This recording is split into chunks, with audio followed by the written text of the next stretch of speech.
Ya, docente, muy buenos días.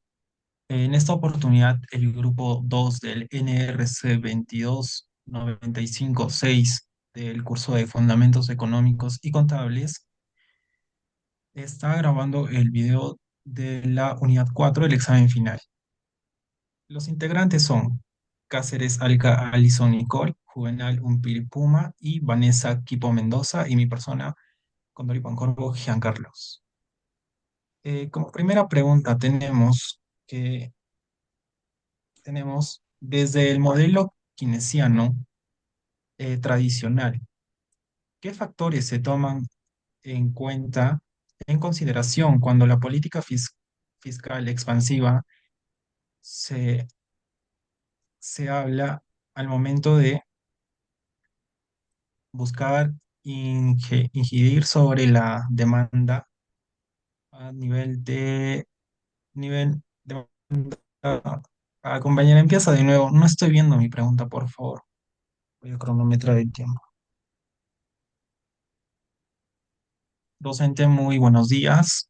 En esta oportunidad, el grupo número 2 del NRC 22956 del curso de Fundamentos Económicos y Contables eh, está grabando el video del examen final y los integrantes son Cáceres Alca Alison Nicole, Juvenal Umpire Puma, Vanessa Quipo Mendoza y mi persona Giancarlos Condori Pancorbo.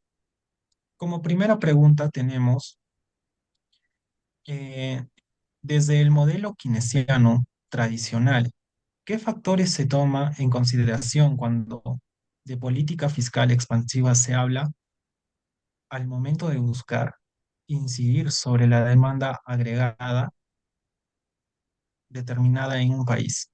¿Y qué factores quedan excluidos de este enfoque?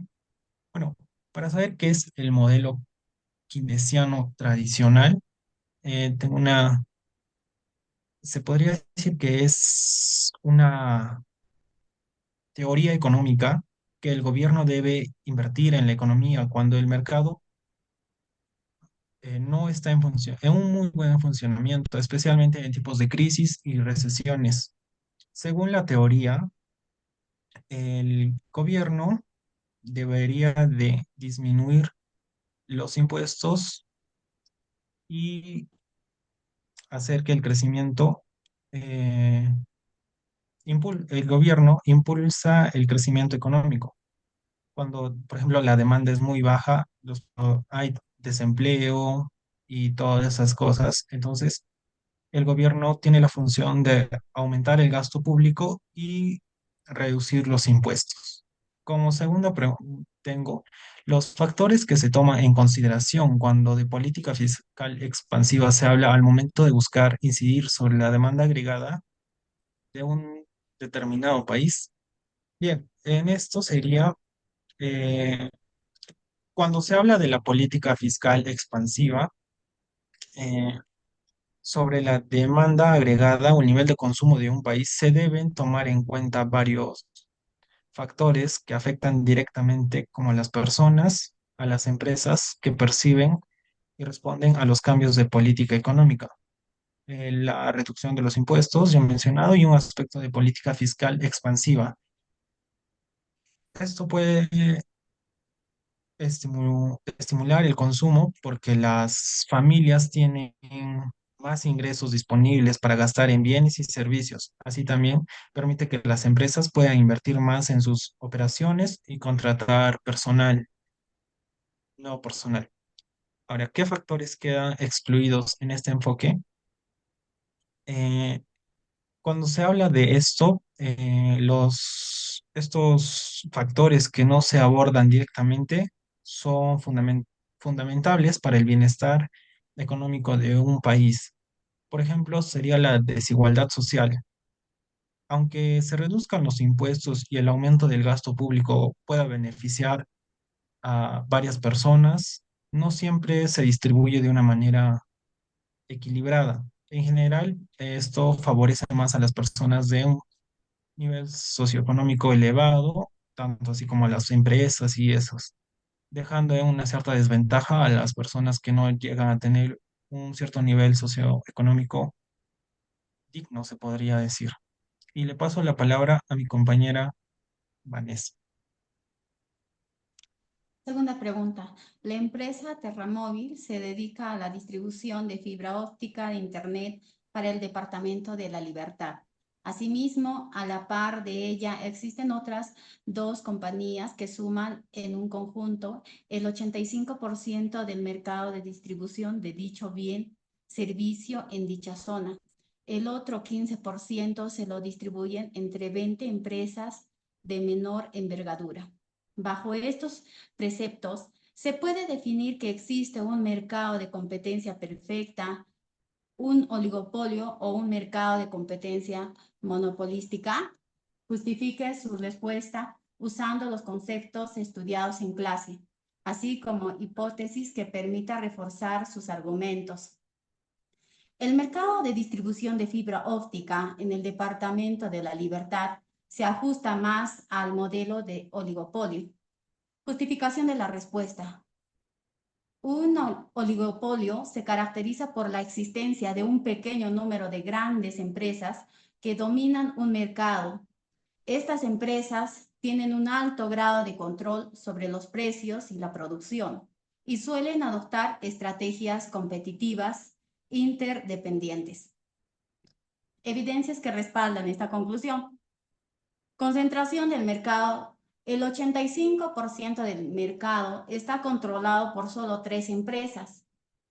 Esta alta concentración indica una clara dominancia.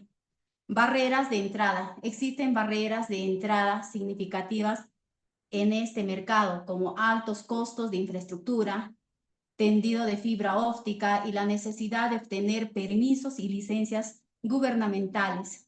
Estas barreras dificultan la entrada de nuevas empresas y refuerzan el poder del mercado de las grandes compañías. Adoptan estrategias para mantener o aumentar su cuota de mercado. Productos diferenciados. Aunque la fibra óptica es un producto relativamente estandarizado, las empresas pueden diferenciarse a través de servicios opcionales como paquetes de Internet y estrategias de marketing. Siguiente, por favor.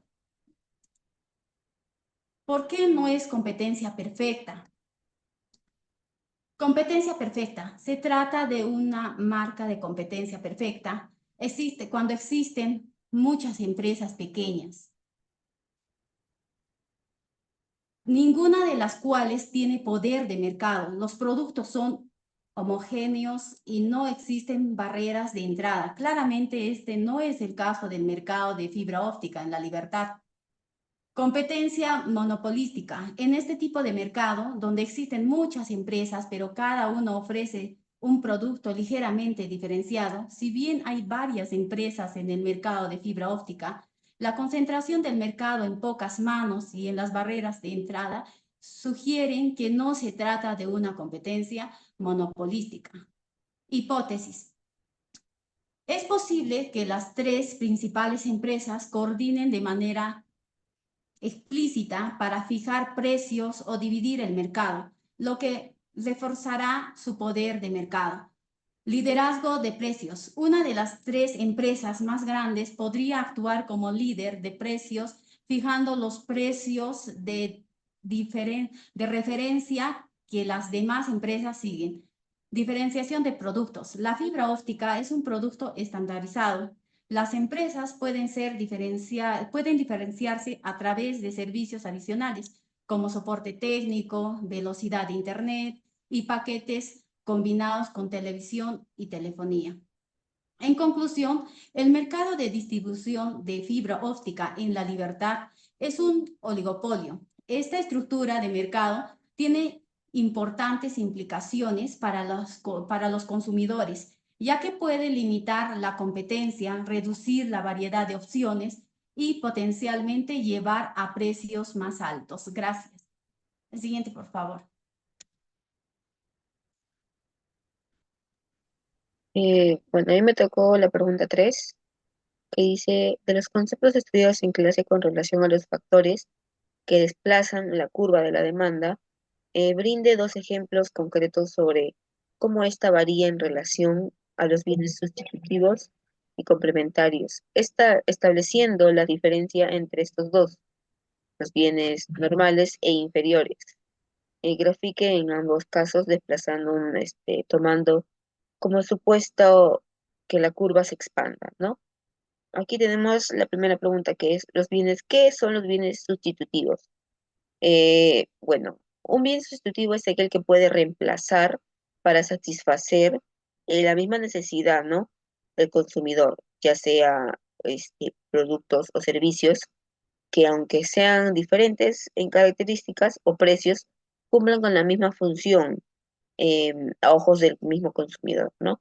Por ejemplo, aquí tenemos uno que dice, el gas comprimido tiene la ventaja de un bajo costo, pero no da la independencia al vehículo, ya que el tanque dura pocos kilómetros, ¿no? Utilizando para el coche de taxi de ciudad. En cambio, aquí tenemos el otro que es la gasolina, que ofrece más independencia, ya, pero ofrece más mayor kilometraje y cuesta un poco más cara. Entre estos dos son lo mismo prácticamente, con la diferencia que el gas comprimido está más barato y la gasolina está más cara. ¿Por qué? Porque el gas comprimido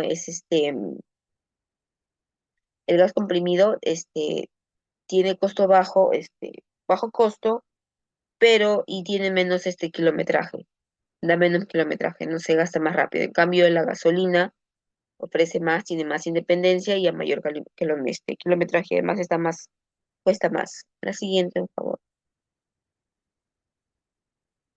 Ejemplos, ¿qué son los medios de transporte alternativas? ¿No? Alternativos.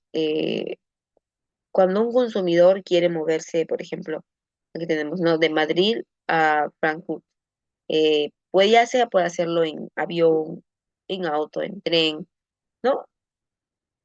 Pero igual van a cumplir la misma función, pero en diferentes horarios, diferentes horas de llegada, diferentes días, ya que en avión puedes llegar en un par de horas, ya en tren puede ser que sea más, no 4, 5, 6 horas. La siguiente, por favor. ¿Qué son los bienes complementarios, no? Bienes complementarios son dos o más bienes capaces de cubrir una necesidad de manera conjunta. Si están separados, no generan la misma utilidad, ¿no? Cabe mencionar que se proporcionan y se deben utilizar bienes complementarios. No es necesario uno de uno, sino que pueden variar según cada caso, ¿no? Por ejemplo, aquí tenemos la impresora y la tinta que requieren de la misma función. Sin la tinta, la impresora no funciona, no se puede imprimir, ¿no? Y aquí tenemos el otro, el café y el azúcar, que son de gran mayoría, que la gran mayoría de personas no disfrutan el café, ¿no? Solo que en necesidad tienen que endulzarlo, ¿no? Como también hay otras personas que no lo endulzan, que les gusta tomar el café sin azúcar. Eh, la siguiente, compañero, por favor. ¿Qué es un bien normal? Un bien normal es todo aquel tipo de bien o servicio que la demanda aumenta a medida que va aumentando los ingresos, ¿no? En términos económicos, los bienes normales cumplen la ley normal de la demanda, que sostiene que al aumentar la renta de una persona, el consumo de bien aumenta, ¿no? Por ejemplo, aquí tenemos, si una persona tiene una renta de 20.000 euros al año y compra dos pares de zapatos al año, ¿no? Pero si aumenta el precio a 60 millones de euros al año, podrá comprarse más zapatos, ¿no? Por ejemplo, 4 pares de zapatos, o sea, 5, acorde vaya aumentando la renta al año, va a poder incrementar en comprarse más pares de zapatos. El siguiente, por favor. ¿Qué es un bien inferior? Los bienes inferiores son aquellos elementos materiales que están relacionados con el consumo de las personas, que disponen de menores ingresos que cubran las necesidades básicas. No, aquí tenemos, por ejemplo, comida rápida y callejera, es pues sustituible por comida restaurante y de mayor calidad. Aquí entre estos dos, ¿quién va a tener más peso? Tiene más peso la comida de restaurante y de mayor valor nutricional que una simple comida que preparan en la calle, ¿no? Sería todo por mi parte. Gracias. Buenas noches. A mí me toca la parte 4 de la exposición, que viene a ser, de los conceptos estudiados en clase con relación a los factores que desplazan la curva de la oferta, brindaremos dos ejemplos, que vienen a ser primero los bienes sustitutos y los factores de producción. Pero, ¿qué vienen a ser los factores que desplazan a la curva de la oferta? Estos son factores que desplazan de forma directa o indirecta en relación a lo que se complementan o se sustituyen en este caso. En este caso, primero hablamos sobre los bienes sustitutos. Los bienes sustitutos vienen a ser los bienes que se reemplazan directamente. En este caso, en este ejemplo que pusimos en la exposición, hablamos sobre el maíz y el trigo. Pero vamos a hablamos del ejemplo. Un agricultor tiene la opción de cultivar tanto trigo como maíz, pero se ha dedicado a cultivar maíz por varios años, pero en este supuesto, el trigo aumentó su rentabilidad en la demanda en el mercado, haciendo que sea más rentable cultivar trigo. En este caso, el agricultor va a preferir cultivar maíz a comparación que trigo. Entonces, lo que va a hacer es que la producción del maíz se reduzca, porque le conviene o es más rentable producir trigo al agricultor. En este caso, vemos que la curva de la oferta se desplaza a la izquierda. Y esto también se pasa en diferentes casos. ¿Y qué son los factores de producción? Los factores de producción son aquellos factores que influyen indirectamente a la oferta. Primero hablemos del ejemplo que pusimos en nuestra exposición, que vienen a ser que una empresa produce bienes manufacturados que se relacionan concretamente con el transporte. Hablamos en este caso que las personas se transportan en el micro, en el transporte público, y por esta fecha el aumento del petróleo o la gasolina aumentó considerablemente, haciendo que ya no se produzca con la misma cantidad o se haga la misma demanda en esos bienes manufacturados, haciendo que la curva también se desplace a la izquierda. En este caso, en conclusión, damos que en los dos casos, tanto en los bienes sustitutos como en los factores de producción, en este caso los bienes manufacturados, se han desplazado a la izquierda, porque en este caso su producción o su demanda ha sido contablemente se ha dado una bastante decaída por estos factores. Damos en conclusión que el desplazamiento de la oferta se viene por los factores múltiples que se vienen tanto en bienes sustitutos como en factores de producción. Muchas gracias. Termino la exposición.